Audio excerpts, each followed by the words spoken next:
কিশোরগঞ্জের হাওড়াঞ্চল যে জনপদ একসময় ছিল শান্ত নদীপথ আর পর্যটনের আকর্ষণ, সেখানে এখন ভর করেছে ডাকাত আতঙ্ক। কয়েকদিনের ব্যবধানে লাশবাহী নৌকা, গরু ব্যবসায়ী, হাঁস ব্যবসায়ী, এমনকি পর্যটকবাহী ট্রলারেও হামলা চালিয়েছে ডাকাতরা। সম্প্রতি কিশোরগঞ্জ জেলা আইন শৃঙ্খলা কমিটির মাসিক সভায় আলোচনায় উঠে আসে ডাকাতির বিষয়টি। আইন শৃঙ্খলা বাহিনীকে আরো কঠোর হওয়ার নির্দেশ দিয়েছেন বস্ত্র ও পাট প্রতিমন্ত্রী শরীফুল আলম। এদিকে পরিস্থিতি নিয়ন্ত্রণে বিশেষ টহল ও নিরাপত্তা ব্যবস্থা জোরদারের কথা জানিয়েছে পুলিশ।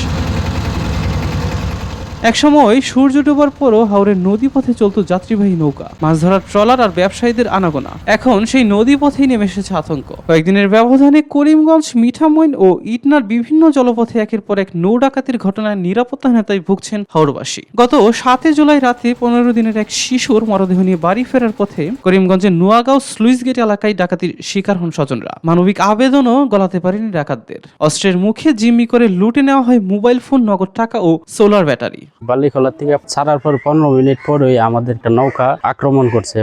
কইছে নৌকা তামাইতাম, তামানির পরে আপনার হেরা মুখ চোখ বান্ধা নৌকাতে উঠে গেছে। নৌকা উঠে সেরা আমাদের জোরে আমাদের টাকা পয়সা, মোবাইল টোবাইল আছিল, পরে সৌর বিদ্যুতের ব্যাটারি আছিল, নিয়ে গেছে আমাদেরকে জোরে। আমরা তাদেরকে অনেক অনুরোধ করছি, আমাদের লাশের নৌকা, তারপরেও আমাদের কথা শুনে না তারা। এমনি আমরা মন মুরজি আপনার খারাপ, মন কষ্ট, নাতিন মারা গেছে। আবার সেরা পড়েছি আপনার ডাকাতের হাতে, পরে সেরা আরও গেছে মন মুরজি খারাপ। আমরা খুবই মনে আমরা কষ্ট, যে আলামত আমরা রুফে জোর জলমত চালাইছি, আপনার মহিলার তো পুরা শিক্ষায়, আর আমরা তো মনে করেন ভিতরে রুকাই গেছে গা। তখন মাঝি কইতেছে, মামা আমরা নাও করেন যে লাশের নাও, আমরা লাশের নাও মামা, কিন্তু মানতেছে না, বদ্ধকর গালিগাজ করতেছে। তখন ডরে বদ্ধকরণ লাগছে, বাধ্যমূলক বদ্ধ করছে। গলি ধরছে 2 জন, ফাঁসে ধরছে 2 জন। তখন আপনার আমরা উঠতে কইতেছে, এই কি আছে তোরা দে বাইর করে, লাস্ট তো পরে আগে তোরা কি আছে তোরা দে। তখন আমরা হাতে বাইর করে রাখতে এই জিনিসগুলি হের রাখতে দিকে দৌড় লাগছে, হের রাত দিয়া সেরা পরে আমরা সব মোবাইল টিয়া পয়সা দিয়া পরে আমরা আইলাম লাগছে। লাশবাহী নৌকায় ডাকাতির মাত্র একদিন পর মিঠামইনে গরু বিক্রি শেষে বাড়ি ফেরা ব্যবসায়ীদের মারধর করে লুট করা হয়েছে 4.5 লাখ টাকা। একই সন্ধ্যায় ইটনায় হাঁস ব্যবসায়ীদের নৌকাতেও হামলা চালিয়ে নগদ টাকা, মোবাইল ফোন ও প্রয়োজনীয় সরঞ্জাম নিয়ে যায় ডাকাতরা। 4টা গরু বেচছি, গরু বেচার পরে দেয় 4.5 লাখ টাকা আমার সাথে। মিনপুরের সামনে আইছি না দিনের বেলা, না তার কোনো সমস্যা নেই, এটা আমরা বাড়ি করার তো আর কিছু নাই।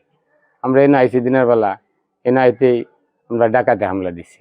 ডাকাতে হামলা দেওয়ার পরে দেই এই আমরা মারপিট করছি। মারপিট করে টাকা আসিন সাথে 4.5 লক্ষ টাকা দিয়ে আমার প্রতি দেন এই ওর কাটতে নিচে গা।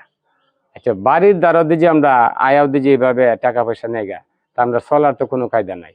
পোলাফান লয়ে যা সম্বল আছেন, এই সম্বলটাই আমার তো আর কিছু নাই। আগে পর্যটকরা রাতে থেকেও ঘুরতো, এখন সন্ধ্যা হওয়ার আগেই সবাই ফিরে যায়। দিনের আলোতেও ডাকাতি হচ্ছে বলে অভিযোগ মাঝিদের। আগে তো কোনো জিজ্ঞাসা না, নৌকা চালাইছি রাত্রে, সারা রাত্রে নৌকা চালাইছি, রাতে 12টা 1টা নৌকা চালাইছি। অন্য নৌকা সন্ধ্যার আগে বন্ধ করে দিই। দিন লাস্ট নিয়ে আইতে গিয়া আমার নৌকা ডাহাতি হয়েছে। ডাহাতি হয়ে আমার মালামাল নৌকা সব নিয়ে গেছে, ব্যাটারি, একটা মোটর আসিন, পানি আসতাম, মোটরটা নিয়ে গেছে, টাকা পয়সা নিয়ে গেছে। সন্ধ্যার পরে নৌকা, 5টার পরে নৌকা বন্ধ করে দিই। এরও আগে পর্যটকবাহী ট্রলারে হামলা চালিয়ে প্রায় 40 লাখ টাকার মালামাল লুটের অভিযোগ ওঠে। এসব ঘটনায় পর্যটন খাতে পড়েছে নেতিবাচক প্রভাব। নিরাপত্তার অভাবে সন্ধ্যার পর অনেকেই হাওড়ে যেতে চাইছেন না। 2 দিন পর ডাকাতি হচ্ছে, এগুলা কি আমরা পড়াশোনা দেখতেছে না? অনেক টেনশনে থাকি। মোবাইল কি আমরা নৌকার ভিতরে রাখবো, টাকা পয়সা কি নৌকার ভিতরে রাখবো, না নদীতেই পালাবো, ওই চিন্তা করে আমরা শেষ করতে পারি না। ডাকাত গুলা তো অনেক দূরের না, আমাদের এই বাড়ি এলাকার লোকেই। তাই আমাদের এই ডাকাত গুলা কে পড়াশোনা ইচ্ছে করলেই তাদেরকে ধরতে পারে। এই 2 বছর যাবৎ ডাকাতি হচ্ছে।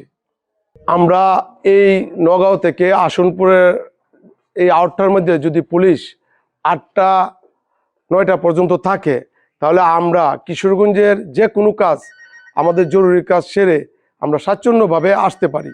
অতীতে বিভিন্ন যানবাহনের ডাকাতির ঘটনা শুনলেও লাশবাহী নৌকায় ডাকাতির ঘটনা শুনেওনি, দেখেওনি এখানকার বাসিন্দারা। কত তো শুনছি, লঞ্চ ডাহাতি হয়েছে, নৌকা ডাহাতি হয়েছে, গাড়ি ডাহাতি হয়েছে, লাশের নাও ডাহাতি হয়েছে শুনছি না। এখন ওই প্রথম ডাহাতি হয়েছে শুনলাম, নিজের নাতির লাশ নাও ডাহাতি হয়েছে।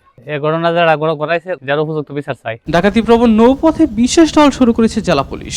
স্থাপন করা হয়েছে 3টি পুলিশ কন্ট্রোল রুম। স্থানীয় বাসিন্দা ও পর্যটকদের যেন সমস্যা না হয় সেই অনুযায়ী নেওয়া হচ্ছে প্রয়োজনীয় ব্যবস্থা। আমরা ইতিমধ্যে অনেকগুলো প্ল্যান করেছি, এই যে পর্যটকরা যেন নিরাপদে এখান থেকে ভ্রমণ করে যেতে পারে, হাওড় অঞ্চল ভ্রমণ করতে পারে। তো এর মধ্যে আমি যদি বলি, আমরা 3টা অঞ্চল কে আমরা 3টি কন্ট্রোল রুম করেছি। একটি হচ্ছে অল ওয়েদার রোডে, একটি বালিখোলাতে, একটি হচ্ছে নিকলিতে।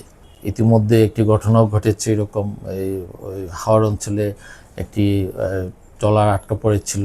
তো আমরা ওখানে সারাত পাহারা দিয়ে তাদেরকে রেস্কিউ করেছি। এর বাইরে স্পিড বোট, আমাদের 8টি স্পিড বোট আছে। 8টি স্পিড বোটে আমরা নিয়মিত টহল করছি। সাথে হলার মাইক আছে, যেগুলো দিয়ে আমরা অ্যানাউন্স করি, রাতের বেলা ডিউটিটা হয়। হাওড় অঞ্চলে ডাকাতি দমনে আইনশৃঙ্খলা বাহিনীকে আরো কঠোর হওয়ার নির্দেশ দিয়েছেন বস্ত্র ও পাট প্রতিমন্ত্রী শরীফুল আলম। চুরি যারা করে, ডাকাতি যারা করে লিস্ট আছে, ও প্রিভিয়াস রেকর্ড দিয়ে তাদেরকে ধরে। আপনি অ্যাওয়ারনেস তৈরি করে, আপনি পান না, 3 দিন অভিযান করেন, ওই এলাকা ছেড়ে চলে যাবে, ডাকাতি তো দূরের কথা। সেভাবে ড্রাস্টিক অ্যাকশনে যা, অন্যের সাথে কোনোভাবে মাতামত আমরা করবো না। হাওড়ের মানুষের প্রত্যাশা শুধু সাময়িক টহল নয়, প্রয়োজন স্থায়ী নিরাপত্তা ব্যবস্থা, যাতে এ সন্ধ্যা নামলে আতঙ্ক নয়, আবারও স্বাভাবিক জীবনে ফিরতে পারেন এই জনপদের মানুষ।